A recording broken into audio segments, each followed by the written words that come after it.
บัดเจ็บทอมสลมออนกายกับจินบิสูดอปริมเมอร์ประมาณโอ้นาตายแต่นิยมตานานสนับรอกับสายปรมีนจิงปีชในยูทูบบอกจิงชมบัดเป็นนี้พอได้ยิงชมซูมจูนปรมีนพลายบุตรไทยสมานมันđóมันnói tới nhà rụp thọt để chỉ mùi sòng xa ở một phẹo mớ trong cái miền ấyประปนmột ấy sao bạn đó bật chỉ đường mùi hỗ trợ men tên โยงตาม account Facebook មួយជាមួយពលករភពស្នេហ៍បានសរសេរថា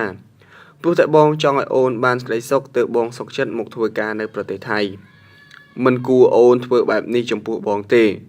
បងមកធ្វើការស្រុកគេបងខំសន្សំលុយទុកឲ្យអូនបងមិនហ៊ានចាយច្រើនទេមួយថ្ងៃបងហូបបាយតែ2ដងទេអ្នកធ្វើការជាមួយគ្នាសួរថាហេតុអ្វីបានបងមិនហូបបាយព្រឹកបងមិនឃ្លានទេអីបងប្រាប់គេថាបងមិនឃ្លានទេទម្លាប់ហូបតែពីរដងទេតែតាមការពិតបងឃ្លានណាស់បងអស់កម្លាំងណាស់តែបងមិនហ៊ានទិញខ្លាចអត់លុយខ្លាចមិនមានលុយផ្ញើឲ្យអូនដឹងទេបងស្ទើរតែក្អួតឈាមពេលដែលពួកម៉ាក់របស់បងផ្ញើរូបនេះមកពួកម៉ាក់បងគេប្រាប់បងថាគេតាក់បងស្រីធ្វើការនៅរោងចក្រទឹកត្រីមួយស្អាតណាស់គេបានស៊ីចុកបងនិយាយថាមិនជឿទេមុខដូចឯងមានស្រីណាស្រឡាញ់បើឯងបានស៊ីមែនផ្ញើរូបឲ្យអញមើលតិចមកបានអញជឿគេក៏ផ្ញើរូបមកជារូបគេដេកជាមួយអូនបងស្ទើរតែស្លាប់ពេលឃើញរូបអូនបងមិននឹកស្មានថាស្រីដែលគេស៊ីចុកនោះគឺជាអូនទេបងមិននឹកស្មានថាត្រឹម1ឆ្នាំកន្លង1ឆ្នាំកន្លះសោះដែលបងមកធ្វើការនៅប្រទេសថៃអូនក៏មានប្រុសថ្មីបាទអូពិតជានារីពុពេញទៅដោយម្ដាយកដាមុខមែនប្រិមិត្ត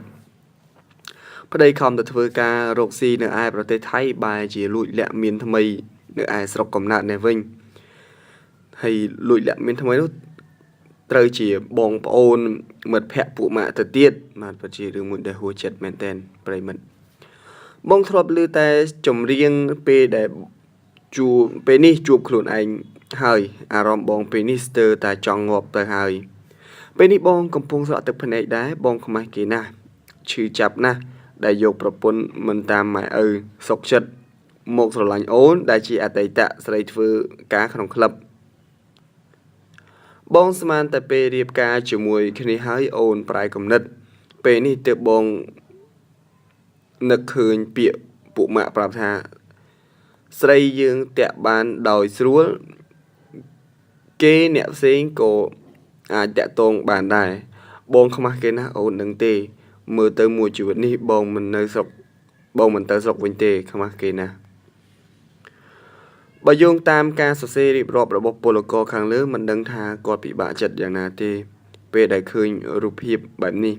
បើសិនជារឿងនេះកើតមកលើអ្នកវិញតើអ្នកគិតធ្វើបែបណាដែរបាទដូចនេះជាសារអប់រំមួយចែកជូនប្រិយមិត្តបងប្អូនធ្វើអ្វីកុំភ្លើតភ្លើនពេកប្តីខំទៅធ្វើការនៅឯប្រទេសថៃឆ្លៀតចាក់ស្រុកពីស្រុកកំណើតចំណាក់ស្រុករាប់សិបឆ្នាំមិនអាចមកស្រុកខ្មែរវិញបានខិតខំដើម្បីគ្រួសារប៉ុន្តែអ្នកដែលនៅស្រុកនេះវិញមិនគួរណាធ្វើបែបនេះចំពោះតែព្រោះតែលុយហ៊ានសុកចិត្តធ្វើអ្វីគ្រប់បែបយ៉ាងដែលមិនក៏បីចំពោះប្តីដែលទៅធ្វើការនៅឯប្រទេសឆ្ងាយនោះបាទយើងខ្ញុំសូមបញ្ចប់ព័ត៌មាននេះត្រឹមតែប៉ុណ្ណេះបាទរាល់ការអធិប្បាយលើសលួសពាក្យសម្ដីត្រង់ណាមិនសមរម្យសេមេតាអភ័យទោសបាទអរគុណសូមជម្រាបលា